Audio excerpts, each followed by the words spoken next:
Sa pagpasok ng habagat season, ilang bahagi ng bansa na ang nakararanas ng malakas na pag-ulan na nagdudulot ng ilang aksidente sa daan.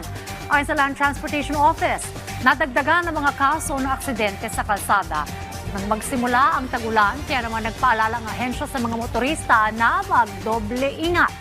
Samantala, umakyat na sa mahigit 400 lisensya ang na-revoke, habang mahigit 300 naman ang suspendido batay sa huling tala ng LTO. Dahil sa kabi-kabilang aksidente na dulot ng pagiging pasaway sa kalsada, paigtingin pa ng LTO ang kanilang mahigpit na pagbabantay at paalala sa lahat ng gumagamit ng kalsada. Kaya parati namin sinasabi yung pagdobling pag-iingat, lalo na sa ganitong panahon. So, continuous naman kami araw-araw, gumagalaw kami. Hindi lahat po ng nakikita ho nila na pinopost namin na issue ng show cause, yun lang.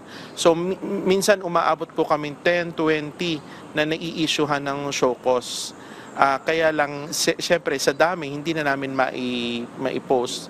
So, pero lahat po yun, kahit tahimik, ina-actionan po namin. At karamihan po doon ay, sa totoo lang, ay na re-revoke ang license.